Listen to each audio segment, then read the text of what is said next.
Goed, my naam is Hercule. As jy dit kan onthou nie, dink aan Hercules sonder die S. Dis hy. My pa het 'n boek gelees oor 'n Franse seerower, Hercule. En toe hou hy van die naam, toe word ek nou 'n Franse seerower vernoem. Maar Frankryk is die enigste land waar nie ongewoond my naam is nie, maar hulle noem my nie Hercule, hulle noem my Hercule. Want die Franse spreek nie 'n H uit, jy kan jy nog glo. Maar goed, ek is 'n sendeling voltyds betrokke by OM. Ek is nie seker hoe vertroud is julle met OM nie. OM is 'n internasionale interdenominale organisasie. So wat bedoel ons met interdenominaal? Wel basies maar Christene van verskillende denominasies. EG, NG, AGS. Ons het wel ons geloofstelsels statement wat sê okay, hier is wat ons glo. Ons het al byvoorbeeld op ons sendingskip Hindus of Moslems het gesê, kan ons deel word van julle? En sê, ja, sekerlik, maar daar is ons geloofstelling. En as julle daaronder kan onderwerp en sê, ja, dis wat ons glo, dan kan julle deel word. En natuurlik val hulle uit die bus van hulle besef dat as 'n moslim moet hulle glo dat Jesus vir ons sondes in die kruis gesterf het, en die moslems natuurlik verwerp dit. Of as 'n Hindus, as hulle glo dat hulle net in God moet glo, net in Jesus Christus as hulle Here en verlosser, en dan val hulle ook uit die bus. So dis is basies wat ons glo. As julle mense wat kan saamstem met ons geloofsbelijdenis, en dit sal in lyn wees wat julle as 'n gemeente ook glo. Nou ons het 'n internasionale, wat is noem 'n vision statement, en dit is hierdie een wat sê, we want to see vibrant communities of Jesus followers among the least reached. Wat beteken dit? Wel, ons as OM voel dat die Here het ons spesifiek geroep na nasies waar mense baie min toegang het tot die evangelie. En dit is wat ons dan noem die least reached. Party ander ouens of ander websites sal sê die unreached. Unreached, least reached, kom op dieselfde neer. Mense, volkegroepe waar baie min of selfs geen mense al ooit die boodskap van Jesus Christus gehoor het nie. En dis die groepe waarop ons wil fokus. Nou OM is betrokke in 116 lande wêreldwyd. Ons het so 5000 personeel. Lande soos Suid-Afrika waar ons is ons hoof fokus eintlik maar mobilisering. Om die kerk bewus te maak van die behoefte daar buite en mense te mobiliseer, maar terselfdertyd ook die kerk aan te moedig om betrokke te wees in hulle Jerusalem. Die skrifverf wat basies ons visie statement onderskraag is hierdie ene, Matteus 28 vers 19 en 20. Gaan dan na al die nasies en maak die mense my disippels. Doop hulle in die naam van die Vader, die Seun en die Heilige Gees en leer hulle om anders te onderhou wat ek julle beveel. Onthou, ek is by julle al die dae tot die volëinding van die wêreld. Die belofte van Christus dat hy met ons is al die dae. Maar dat ons na al die nasies moet gaan. En eintlik kan ons by hierdie aan byvoeg Handelinge 1 vers 8 waar die Here gesê het en julle, ek dink julle almal ken dit seker. En julle sal my disippels wees. Waar? In Jerusalem, en Judea en Samaria en tot aan die uithoeke van die aarde. En ons sien twee dinge met daai vers. Die eerste een is dat die Here vir ons 4 sendingvelde uitwys. Jerusalem, so in Suid-Afrika, ons Jerusalem is Pretoria.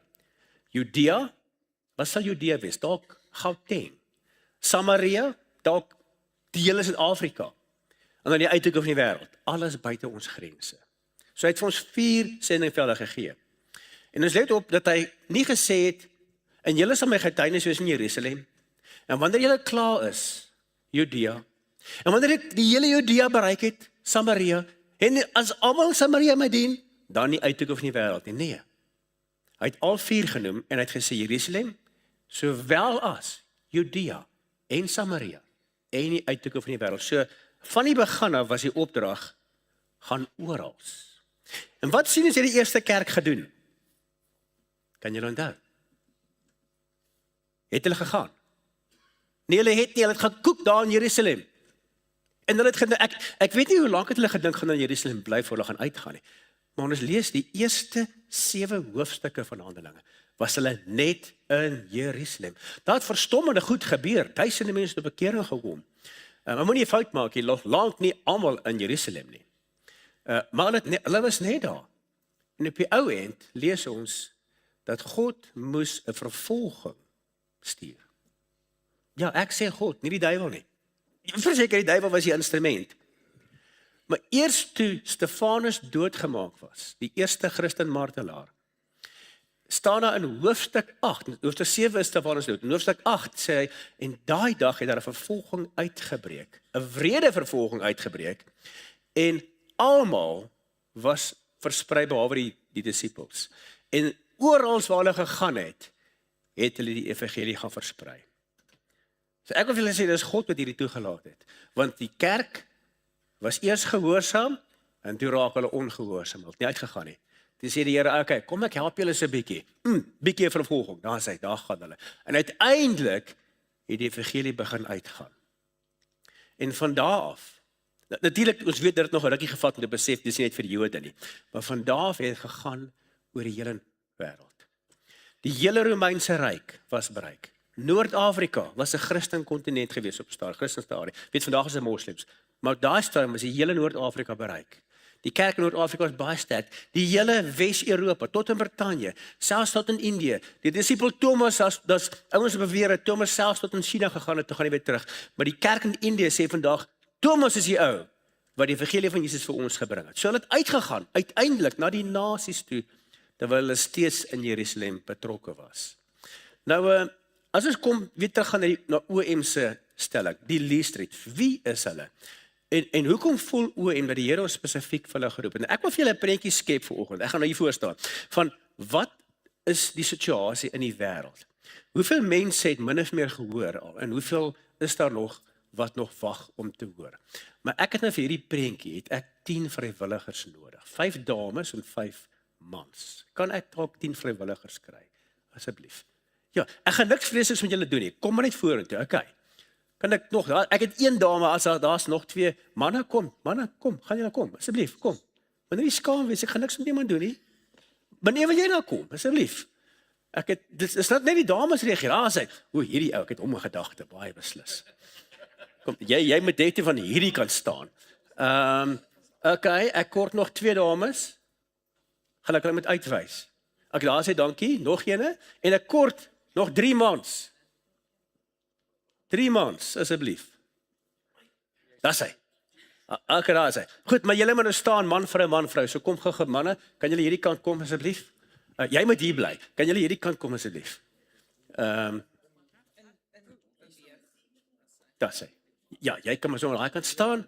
En hierso meneer, kom hierso vir my asseblief. En dan kan jy daai kant van hom staan. Goed. Dis min of meer reg. Okay, goed. Nou, hierdie mense verteenwoordig die hele wêreldbevolking. Hoeveel mense is daar vandag op die aarde? Wel, net die Here weet presies. Daar is 'n website, Worldometers, wat letterlik soos 'n kar se metertjie aftel, as jy hom gaan besoek. Ek het hierdie week gaan kyk, hulle sê hulle skat so 8.3 miljard, so 8.300 miljoen mense, min of meer. So elkeen van hulle verteenwoordig omtrent 800 miljoen mense. Goed, nou, as ek vir julle vra, dink 'n bietjie, die vraag, hoeveel mense in die wêreld is volgelinge van Jesus Christus? Wat sê julle dink? Persentasie gewys. Enige raaiskote? Ek hoor 10%, het ek 'n ander ene? Sê weer? 30? Enige met meer? Sê weer? 2%? 5%? Ek sien ons het optimiste en pessimiste hier tussen ons. Alright. Die amptelike getal, as jy op die internet gaan kyk en intik hoeveel mense is Christene, gaan jy sien die getal wat deurgegee word is 33%.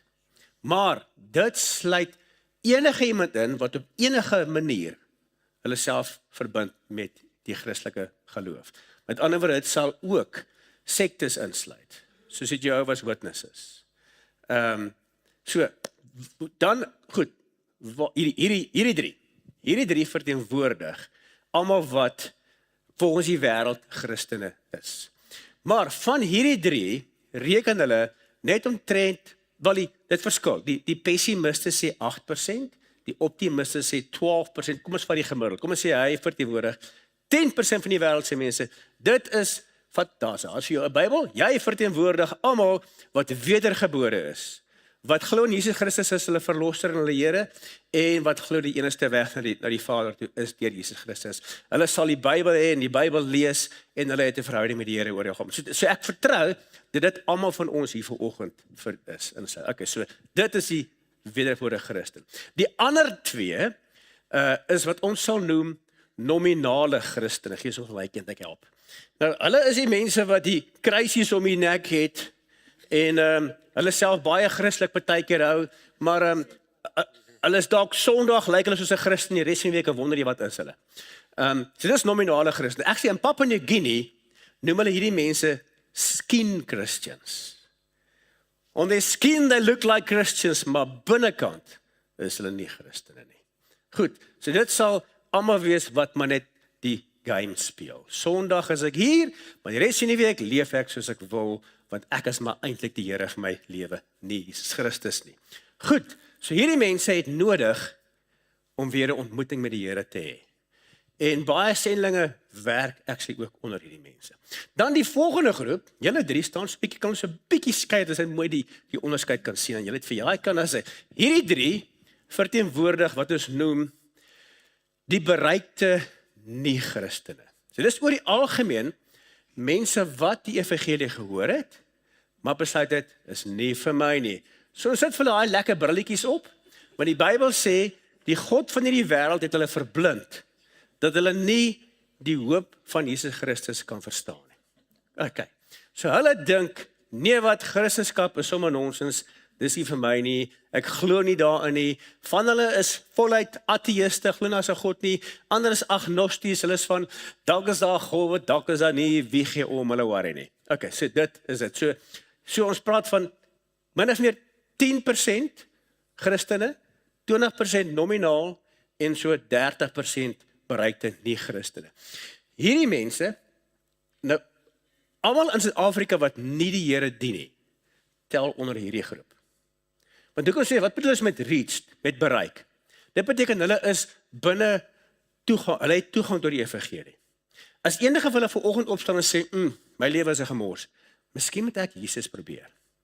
Dan sal hulle weet waar is 'n Christen, hulle sal weet waar is 'n kerk, hulle weet waar om te gaan, om uit te vind oor Jesus, want hulle het toegang tot die evangelie. Hulle mag ook nog nie die evangelie regtig gehoor, hulle kan verstaan nie, maar hulle het toegang. So selfs moslems, hindus, hierdie sal Suid-Afrika se moslems en hindus ook insluit. Okay. So die groot ding is, dat hulle toegang het tot die evangelie. So as kyk hier na 60% van die wêreld se bevolking, wat toegang tot die evangelie het. Dan het ons die laaste 40%. En dit is die groepe wat baie min toegang tot die evangelie het. Ons noem hulle die onbereiktes, of die unreached or least reached. Wat bedoel ons met least reached? Dit beteken van hulle was dalk al bereik, maar baie min. In sendingkringe klassifiseer ons 'n volkegroep, en nou ons kyk nie hierso na nasies nie, want actually die evangelie het al letterlik elke nasie in die wêreld uitgekom. Daar is nie 'n nasie waar die evangelie nog nie uitgekom het nie. Maar daar is volkegroepe wat nog wag. En ons klassifiseer 'n volkegroep as onbereik as dat minder as 2% is wat al gehoor het en die Here gedien het. Die Here dien. Minder as 2%. Goed, so onder hierdie 40% klassifiseer ons 4 groepe. Ekskuus, ek moet net gou dit noem rondom die ander iets. Gewoonlik met hierdie mense, as hulle sê, miskien moet ek Jesus probeer, dan weet hulle nie eers waar om te gaan nie. Want meeste van hulle vind hulle in plekke waar daar nie kerke is nie. As daar Christen is dit dikwels geheime Christene. Of dis in 'n dorpie 'n paar 100 kilometer weg van my af. Nou moet ek daai kerkie gaan soek. So oor die algemeen, ons het gevind, die statistieke toon dat 86% van hierdie mense sal in hulle lewe, behalwe as dinge verander, soos dit tans is, sal 86% van hierdie mense aarde toe kom, 'n hele lewe lewe en doodgaan sonder dat hulle ooit 'n Christen ontmoet het. Is dit nie terrible nie? Nooit nie. En vra jouself vanoggend af, hoeveel keer jy die evangelie gehoor? Ek is seker niemand van julle kan tel nie. Ons weet nie eens nie. En tog as mense wat 'n volle lewe lewe en hulle gaan dood sonder hulle eens een keer gehoor het. Sonder eens een keer. Nou weet ek as mense wat sê nee, maar miskien is daar vir daai mense spesiale genade. Dalk sal die Here sê as jy daar kom en sê jy het nie kans gehad nie, ek sal jou verskoon. Is dit so? Nee, glad nie. Ons het geen skrif om te staan wat sê iemand wat nie gehoor het sal verskoon word. En kom ons redeneer in elk geval so. Kom ons sê hulle sal verskoon word. Maar dan, as dit die geval is, dan moet ons onmiddellik alle sendingwerk stop. Want as ons sê iemand wat nie gehoor het gaan verskoon word, dan beteken dit hier sit 'n ouetjie, hier sit 'n meisietjie in Indië, sy het nog nooit gehoor nie, sy gaan dood, die Here sê ag jy's verskoon. Hier kom Hercules sendeling, vertel haar van Jesus, sy sê nee, ek stel nie belang nie. Nou het sy gehoor, nou gaan sy hel toe. Verstaan julle? Die punt is, nie hoor nie, is nie 'n verskoning nie. Romeine 1 maak dit baie duidelik. Niemand saam met 'n verskoning nie. So as dit jou pla, dat mense nooit van hom gaan hoor nie, dan wil ek vir jou vra, wat gaan jy doen met daai wat jou pla? Ons moet 'n plan maak, want hulle moet kan hoor. Want Romeine 10 sê, hoe sal hulle glo as hulle nie gehoor het nie? En hoe gaan hulle hoor, as iemand nie gestuur word nie? Nou, binne die unreached, die onbereiktes, het ons wat ons noem 4 reëse. Die eerste reës is die Hindoes. Okay, nou ons gaan jou gou help hier so 'n sarietjie aantrek. Nou die saries is baie tipies van wat die Indiese mense aantrek. Dis sulke rokkies wat tot 6 meter lank gaan. So ons gaan net 'n baie eenvoudige weergawe doen vanoggend. So ek dink draai so in die rondte, dis om so al om jou lyf kan kry. Daar sy, mooi. En pragtig. Wag lê. Nee. Dit is gou gewewe. Jy moet nogal lyk my jy nogal jou storie ken as jy 'n sari wil aantrek. Ek het nog nooit Okay, draai hier rond so om. Ek dink daar sê, mooi.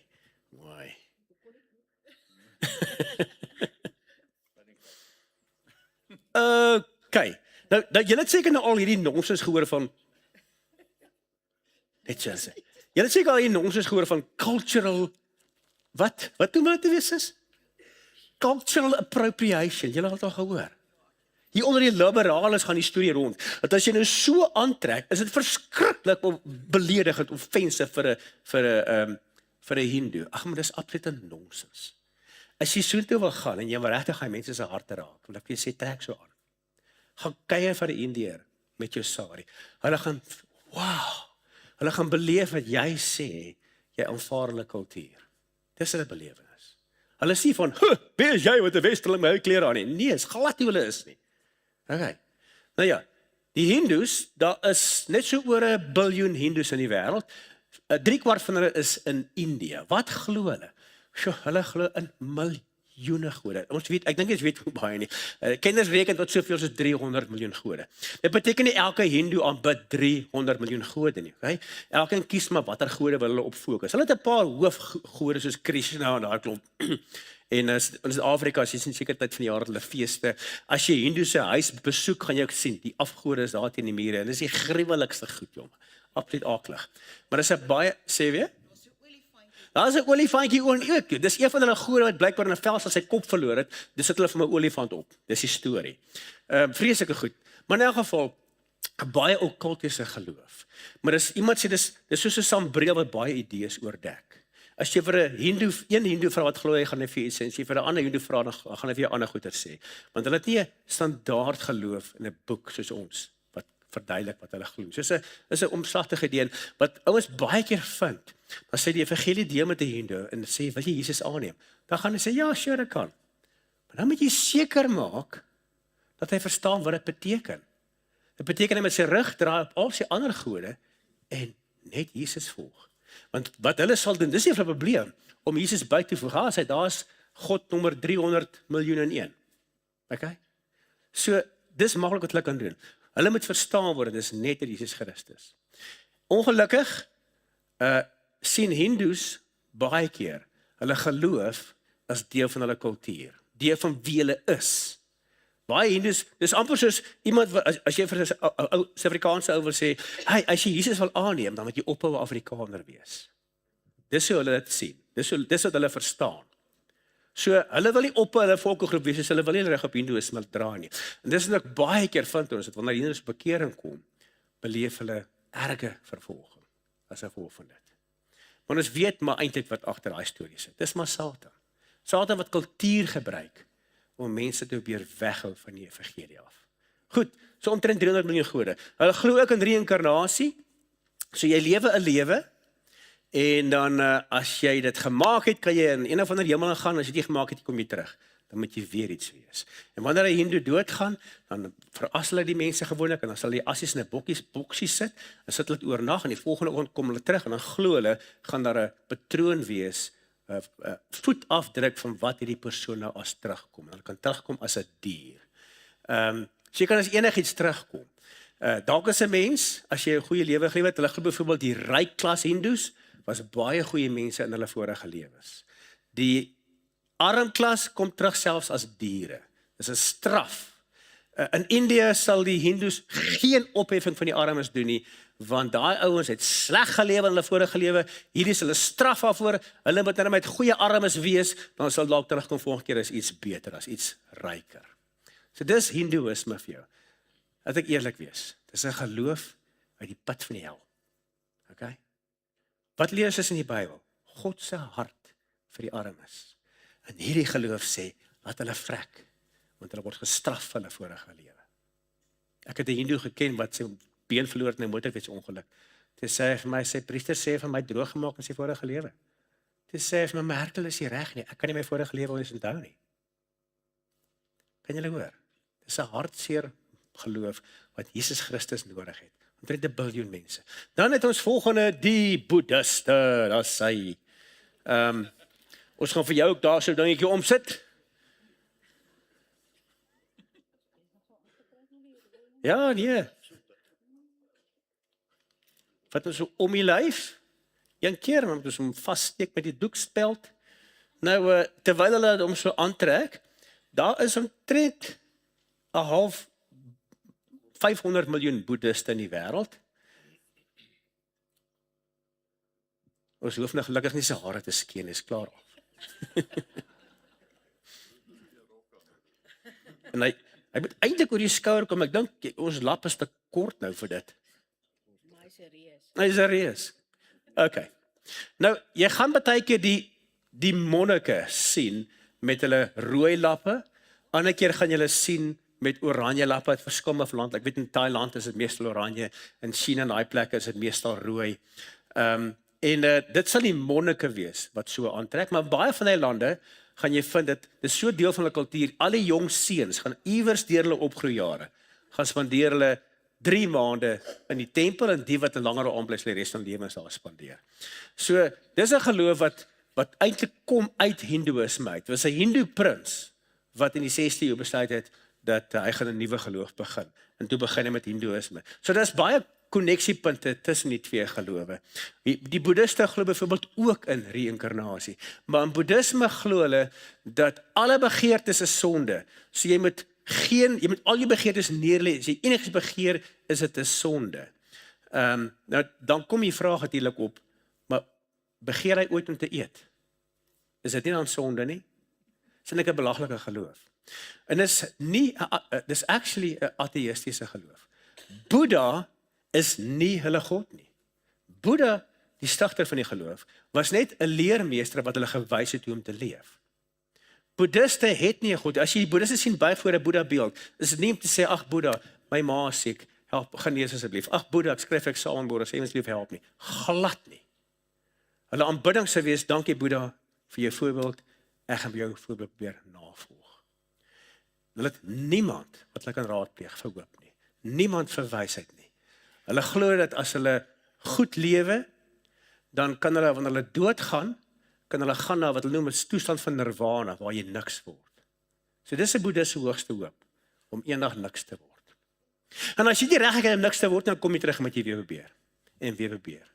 En dan jy sien hulle sal, by hulle huisies, het hulle sulke afvatbeeldjies, hulle sit altare daar, 'n altaartjie met kos, en wierootjies, en blomme, en koeldrank, en dis alles offers vir hulle voorouers, of vir die geeste. Hulle het 'n baie bewusheid van geeste wat vir jou slegte geluk of goeie geluk kan kry. En as jy siek is, dan is een of ander gees kwaad, slegte geluk. So nou moet ek nou vuurwerk brand en my goedjies doen en hulle het sulke gebedswielietjies wat partykeer draai of jy sien by die tempel sulke reuse wiele wat ons nie rond te spin. Op daai wiele is daar gebede van seën geskryf en hulle glo as jy die wiel so spin dan word daai gebede vir jou gebid. Of jy die hand ene keer wat jy so draai, terwyl jy so draai, dan trek jy die Gees se aandag en al die seëning op die wielietjie word nou vir jou gebid. Of jy nou selfs daai taal kan verstaan of nie, hulle glo word vir jou gebid. Maar dis eintlik 'n hopelose geloof. Kan jy imagine jou lewe met geen Here met wie jy kan praat nie? Geen God wat jy kan aanroep nie. Geen God wat jy kan om hulp vra of net om prys wie hy is nie. Dis 'n hartseer geloof. En meer as 500 miljoen mense is in daai geloof vasgevang. Meer as 500 miljoen. Ag my arme broer. Dan het ons volgende wie dis daar? Die moslems. Kom ons kyk of ons haar gou wyl kan kry. Haar hare gaan ook so lyk soos deel van die wyl. Hang aan, ons gaan nou haar oë oopmaak.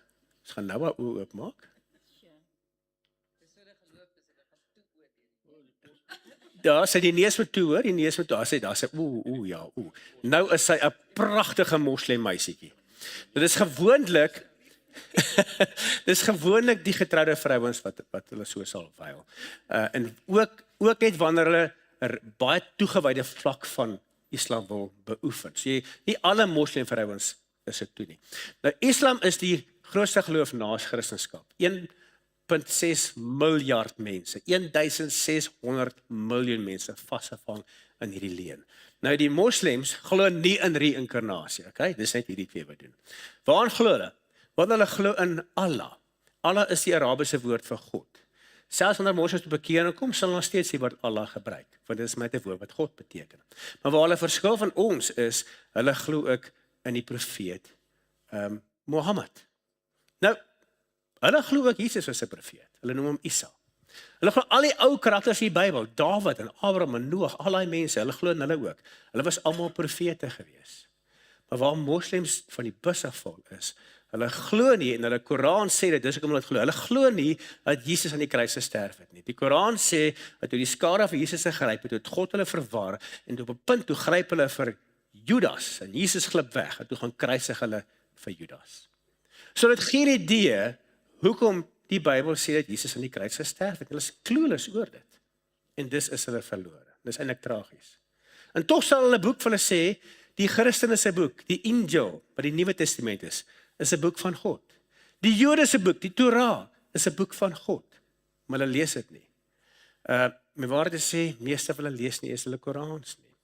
Want hulle ag nie 'n Engelse vertaling of enige ander vertaling van die Koran is heilig nie. Die Arabiese vertaling in hulle is heilig.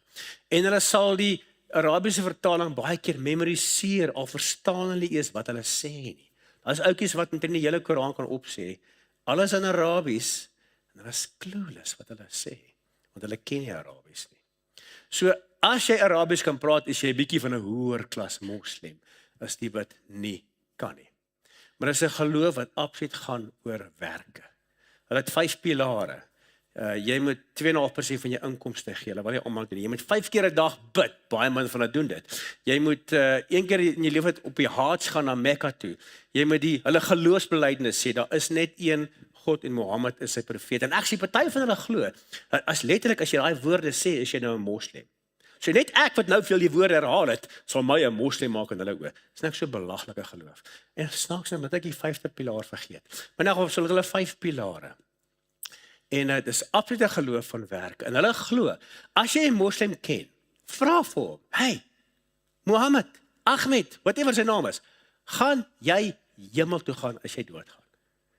Hulle sal nie vir jou ja kan sê nie. Want hulle glo, as hulle doodgaan, verskyn hulle voor Allah en die profeet Jesus en die profeet Mohammed. En dan word hulle goeie en slegte werke geweeg. En as hulle slegte werke meer weeg as hulle goeie werke, sorry, jy gaan hel toe gaan. Ekskuus. Maar as jou goeie werke meer weeg en as Allah in 'n goeie by is, dan kan jy hemel toe gaan. Maar as Allah daai dag in 'n slegte by is, sorry vir jou, jy gaan hel toe, goeie werke of te nie. So moslims sal altyd vir jou sê, niemand kan sê nie. En weet jy, dan het jy as 'n kind van die Here 'n kans om te sê, wel, kom ek vertel jou, ek gaan reguit hemel toe. En dan vertel jy vir hulle hoekom. Ek het nog nie in Suid-Afrika die evangelie gedeel met 'n moslim wat dit al van tevore gehoor het nie. Almal van hulle, of hulle sê dit reguit vir my, of jy kan dit sien uit hulle reaksie, dat hulle nog nooit die evangelie van Jesus Christus gehoor het nie. Hulle weet, Christene glo aan 'n Jesus wat op die kruis gesterf het, maar hulle is totaal al clueless oor hoekom Jesus op die kruis gesterf het. Hulle verstaan dit glad nie. So hulle dink, ons vertel my dit alleen. Ek wil julle aanmoedig, ken jy moslims? As daar mense waar jy jou groente vrot verkoop dalk moslims is, deel met hulle die evangelie. En die malste manier is, vra van reguit, hey broer, kan sien jy is 'n toegewyde moslim. So ek reken jy gaan reguit hemel toe, hè? En daar het jy jou deur. Julle aanmoedig. Goed. En dan die laaste groep is actually nie 'n geloofsgroep nie, dis 'n land, ons noem dit China, 1.4 miljard mense, 1400 miljoen. China was vir baie lank, hoe lyk mooi daai kepsie, daar sê, dit pas jy goed, die rooi kepsie. China was vir baie lank die grootste bevolking in die wêreld, maar as gevolg van hulle een kind beleid, wat hulle actually al 'n klomp jare gelede geskraap het hulle bevolking tot 'n stilstand gekom, letterlik laas jaar. Indië het hulle verbygesteek. So Indië het die grootste bevolking in die wêreld.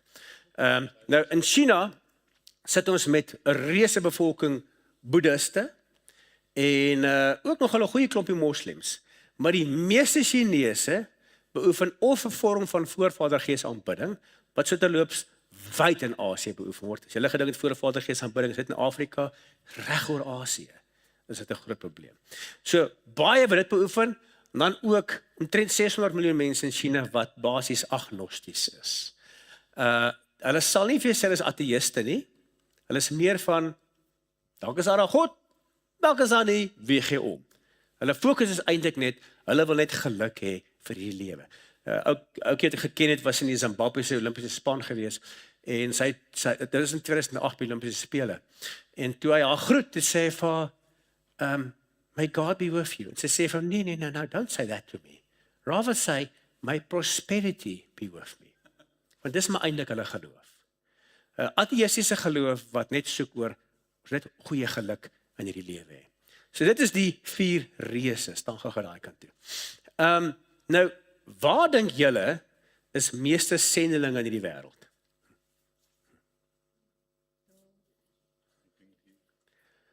95% van die wêreld se sendelinge is onder hierdie groep.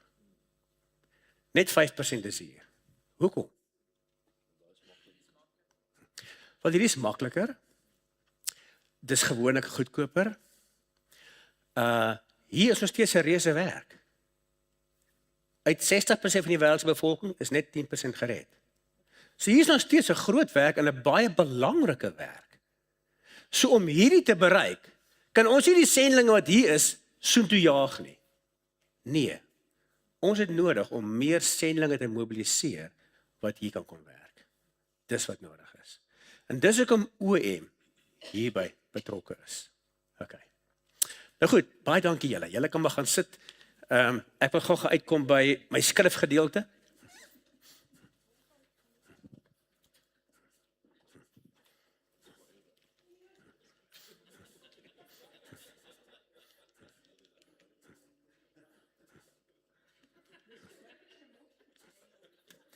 Nou goed, my vraag is, hoe voel God oor hierdie mense wat so verlore is? Wat is God se hart oor dit? Hoe raak dit hom dat so baie mense verlore is?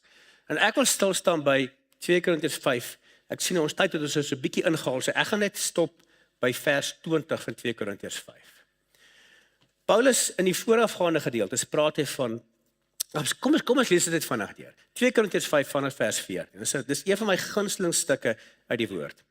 Die liefde van Christus dring ons, omdat ons van oordeel is, dat as een vir almal gesterf het, dan het almal gesterf. Is dit nie pragtig gestel nie, hè? Waar basies sê mense, Jesus het gesterf. Ons almal verdien om te sterf vir ons sondes, maar een het vir ons gesterf. En omdat daai een gesterf het ons almal gesterf. Wow, die evangelie is net fantastiese nuus, is dit nie? Ja. Okay, dan gaan hy aan.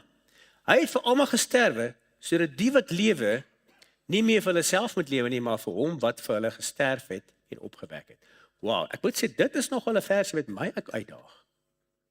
Waar hy sê, maar as Christus vir jou gesterf het, lewe jy vir jouself? Jy sê veronderstel nie. Ons is veronderstel om vir Christus te lewe. En ek wil jou vra vanoggend, en ek gaan nie vir jou vra nou 'n antwoord gee nie, maar antwoord jouself vanoggend. Lewe jy vir hom? Want dis eintlik wat ons moet doen. Ons is nie veronderstel om vir onsself te leef nie. Dan gaan hy aan. Maar vir hom, ja, vers 16, ons ken dus van nou af niemand meer na die vlees nie. Al het ons ook Christus na die vlees geken, nou ken ons hom tog nie meer so nie. Daarom, as iemand in Christus is hy 'n nuwe skepsel. Die ou ding het verbygegaan, kyk, alles het nuut geword. Dit is eintlik verstommend hoe die evangelie mense kan omkeer. Hierdie jaar, ek weet nie van julle wat op die nuus gevolg het van die vervolging van Christene in Nigeria oor die laaste paar jaar. Dit is verskriklik wat daar aangegaan het. So baie mense is al vermoor. En weet julle wat was die kerk se reaksie? Hulle het vergewe en hulle het gebid vir vervolgers. En hierdie week het ek verslag gekry dat daar is Bybelstudiegroepe in Nigeria wat gelei word deur moslim ekstremiste. Christenmoordenaars wat op bekering gekom het en nou lei hulle Bybelstudiegroepe. Dit is die krag van die evangelie. Dat dit mense so radikaal kan omdraai. En ek wil nou vir julle vanoggend sê, ek is bereid om my lewe te wed daarop. Wat die verskil gemaak het, was 'n kerk wat gesê het, ons vergewe en ons gaan bid vir hulle. Dis die krag van die evangelie. Dis wanneer Jesus gesê het, jy oorwin die goeie, met die kwaad, met die goeie. Dan kom ons gaan aan. En dit is alles uit God, wat ons met homself versoen het, deur Jesus Christus.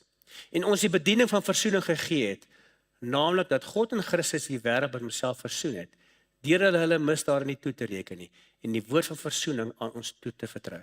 Deur vir 'n moslim radikaal ou te sê, ek gee nie om dat jy iemand vermoor het nie. Ek vergewe jou. Nou wil ek jou gebruik. Daai energie wat jy gebruik het vir ewel in die verlede, gaan ek nou gebruik vir my koninkryk. Dis die evangelie. Die evangelie is ongelooflik. Absoluut ongelooflik. Die wêreld se regverdigheid sê, daai ekstremiste moet tronk toe gaan, nog selfs tereggestel word. En God sê, ek vergewe hulle. Hulle gaan nou vir my werk. Die evangelie is ongelooflik, mense. En dit is eintlik hartverskeurende te dink, dat 40% van die wêreld se bevolking wag nog om dit die eerste keer te hoor. En dan vers 20 som vir my God se hart op oor die hele saak. Ons tree dan op as gesande om Christus wil, asof God deur ons vermaan. Ons bid julle om Christus wil, laat julle met God versoen.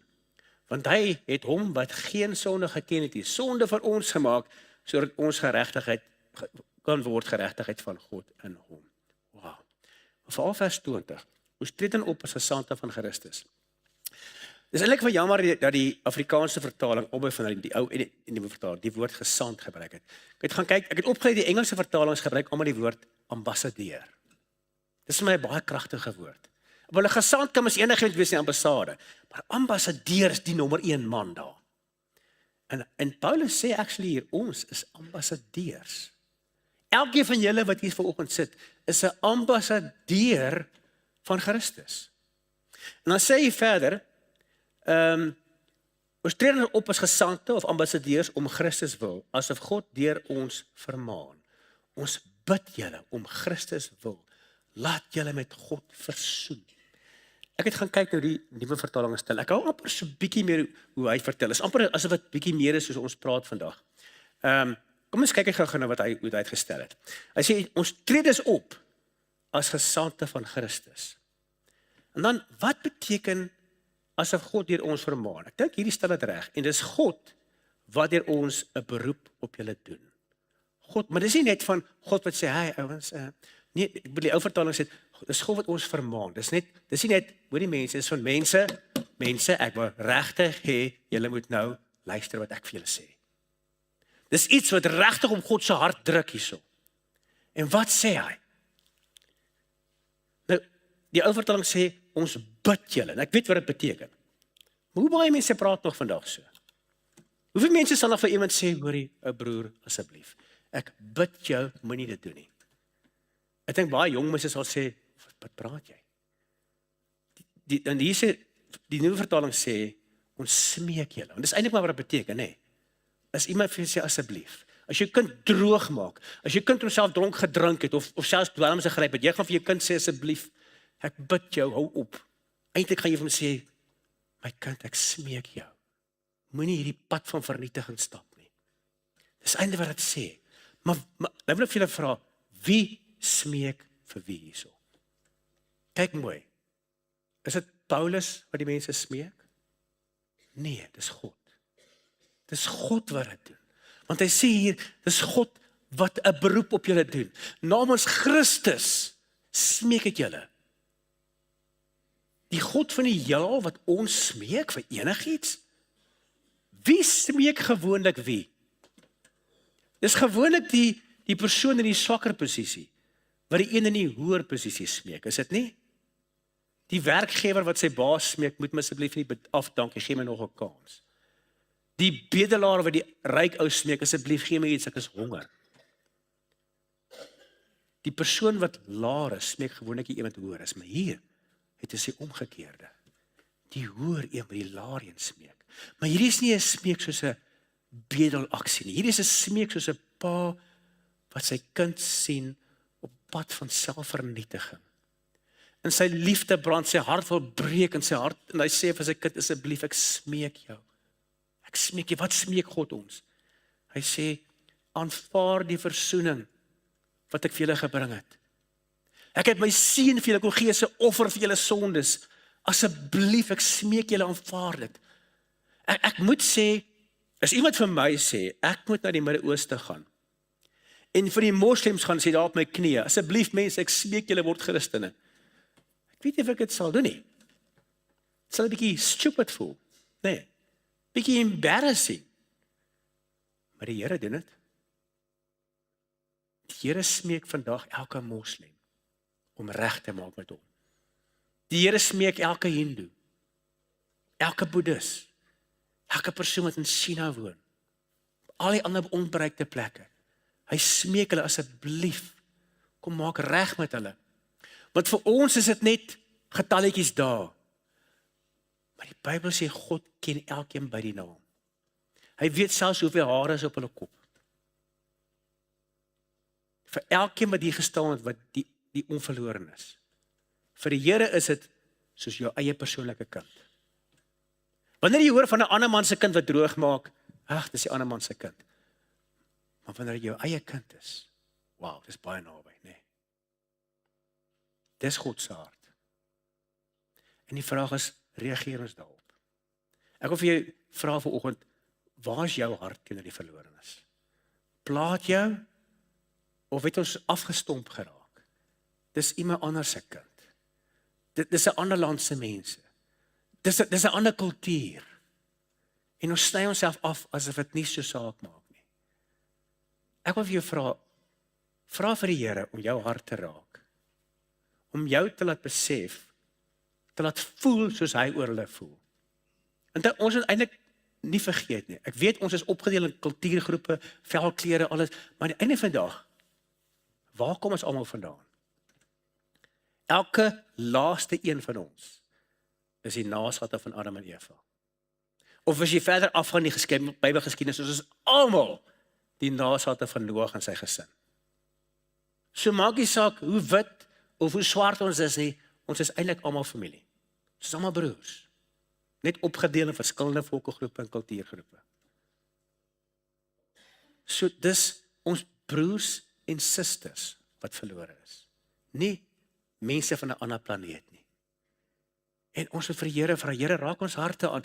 As U so erg oor hulle voel, dat U hulle wil smeek, dat U hulle actually smeek, dan vergewe my dat ek so dood verloor het. Dat ek so koud verloor het. Kom raak my hart aan. Almal van julle wat hier sit vanoggend, is sendelinge. Die vraag is dit waar? Jy is dalk 'n Jerusalem sendeling. Dis ek hier is. Of jy is dalk 'n uittoeke van die aarde sendeling, en jy sit hier in ongehoorsaamheid. Net jy sal weet waar jy staan met dit. Ek wil vir jou vra vanoggend, wat doen jy as 'n sendeling? Is jy 'n getroue sendeling of nie? En ek wil julle aanmoedig vanoggend, nou, voor jy skuldig voel, ek dink terwyl van die tyd, kom ons skiep die video. Gee my nog so 10 minute, dat ek wil vir julle geleentheid gee vanoggend. Sê ek, Here, ek sit hier, en ek maak nie regtig 'n verskil in die nasies nie. Ek gaan jou nou 'n geleentheid gee vanoggend om 'n verskil te maak in die land van Japan. Want jou gebede, as daar een ding is wat geen grens kan stop nie, is dit gebede. En as ons nie bid vir sending nie, kan ons maar al daai sendelinge terugroep. Want ons God beweeg met gebed. So julle gebede kan 'n verskil maak. So ek het julle vanoggend 'n geleentheid gegee, en dis hoekom ek ook gereeld gaan een keer 'n maand, nee Johan, by die elke tweede aanddiens gaan ek ook kom en vir julle nog meer geleentheid gee vir dit. Want ons bid vir die nasies, dat julle selfs hier in die suidpunt van Afrika by EG Wonderboom die nasies kan impakteer vir God se koninkryk. So kom ons kyk gou na Japan. Wat gaan aan in Japan? Waar is die land?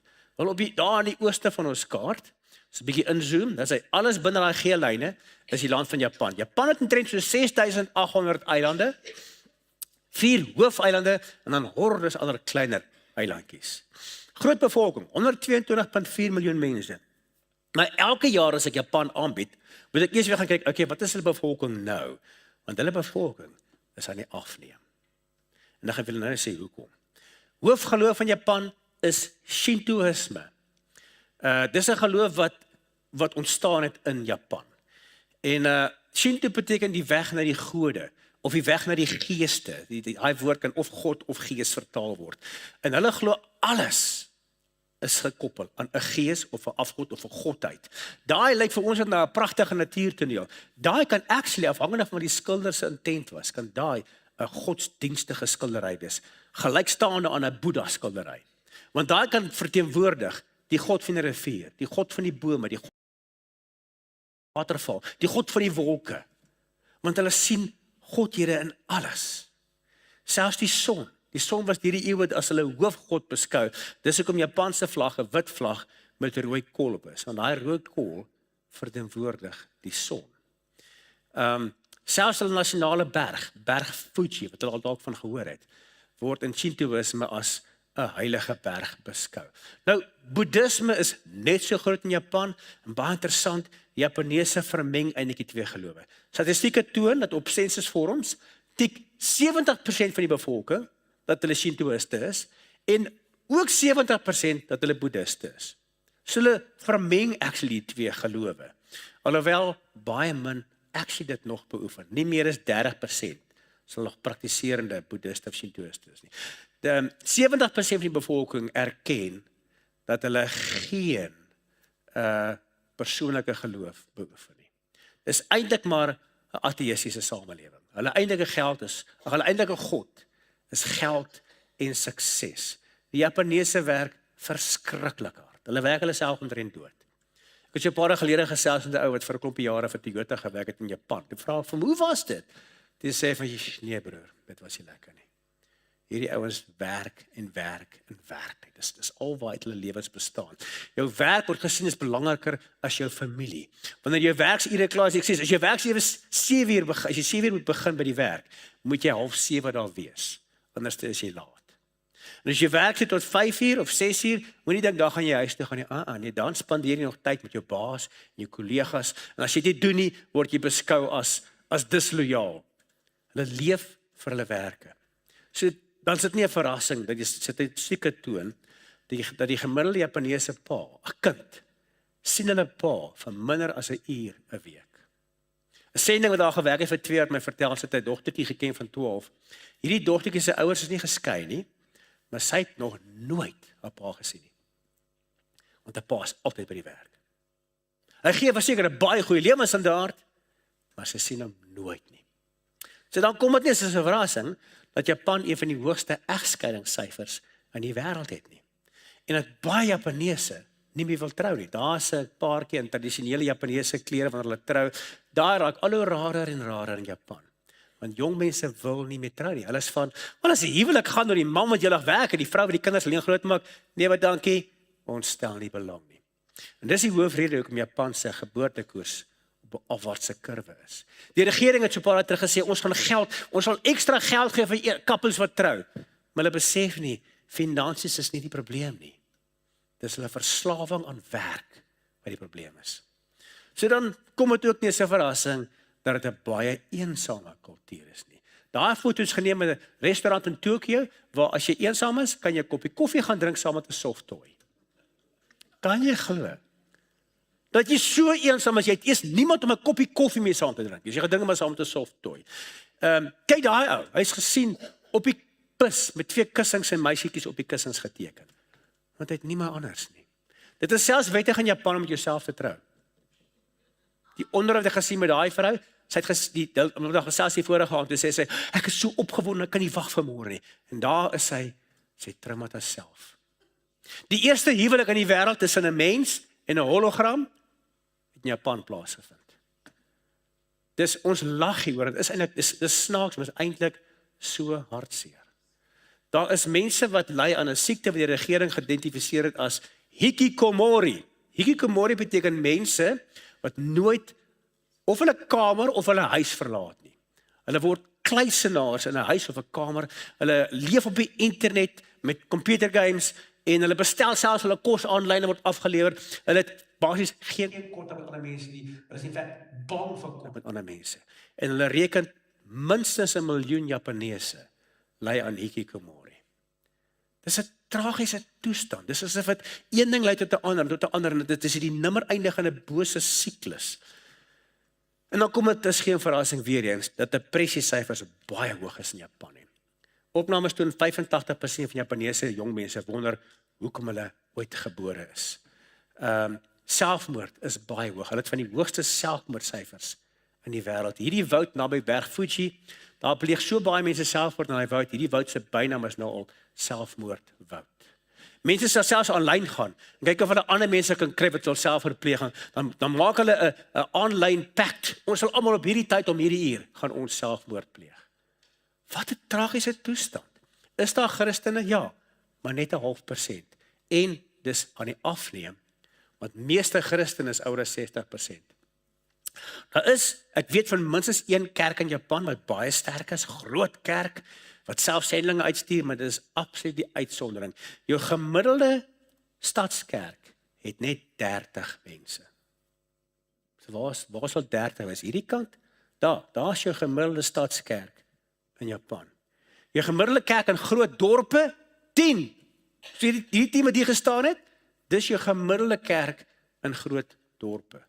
Dan die klein dorpies, en die platteland, die boerderygemeenskappe, is daar amper geen Christen nie. So, en dan 'n ander probleem wat Selling uitgelig het, dis 'n verskriklike eerbare kultuur, baie eerlike kultuur. As jy byvoorbeeld jou beurs verloor in Japan, hulle sê die kans is amper 100% jy gaan hom terugkry. Want hulle sal hom vir jou optel vir jou bring. Een uit my vertel, hy was daar toe verloor hy sy beursie, en letterlik 'n paar blokke verder aan, stop hy by 'n plek en 'n ou tannetjie tik op die skaar. Hier is jou beursie. Dit sy blokke agter hom aangeloop om sy beursie vir hom terug te gee. Maar as die probleem van dit is, en ekskuus, hulle is 'n volk wat verskriklik absoluut die reëls volg. Whatever die regering sê, hulle volg dit, want dis die regte ding om te doen. Nou dit klink baie goed, maar die sending sê die probleem is dat jy gemiddelde Japanees sien hulle self as 'n goeie mens. So as jy vir hulle sê jy's 'n son of the redder nodig het, gaan hulle van, maar wat jy waar kry, ek is 'n goeie mens. So kan jy glo, daai gehoorsaam, daai eerbied is letterlik 'n struikelblok wat die vyand gebruik om hulle van die evangelie weg te hou. Meeste Japaneese sien om Japanees te wees, is om Shinto of Boeddhisties te wees. Selfs al sal dit nie beoefen nie, dis deel van hulle identifikasie as 'n volkegroep. Christus is die God van die Weste. Dis nie ons Japaneese se God nie. So al is sendingwerk wettig in Japan, is die Japaneese die tweede grootste onbereikte volkegroep in die wêreld. So ek reken, julle sien saam met my, hier land ons gebede nodig. So ek wil hê, kom ons sluit af, deur saam te bid. Julle kan besluit hoeveel, dalk 2, 3 as julle wil. Ek sê vir julle 5 gebedspunte gee, bid vir enige snit. Bid vir meer sending om Japan toe te gaan. Maar bid vir die finansies. en bid vir die taal. Dis die twee grootste struikelblokke vir sendelinge. Dis 'n moeilike taal om te leer. Bid dat die evangelie, die kultuurgrens van nee maar Japaneese is nie Christen nie, Japaneese is Shinto. Dat die evangelie daai kultuurgrens sal kan oorskry. Verby alleen kan kom van Jesus is die westerse God, nie Japaneese nie. Bid dat Japaneese sal vrykom van hulle verslawing aan werk. Bid vir die eensaames, die moedeloses, die mense wat nou terwyl ons hier sit, selfmoord oorweeg. Bid vir hulle, dat die evangelie wil sy uitkom. En laastens bid vir herlewing vir die kerk in Japan. So kan ons die volgende paar minute gebruik, net om te bid vir Japan, en dan gaan ek vir ons afsluit.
Here, ons harte breek vir 'n nasie waar mense so verlore is en nie ken nie.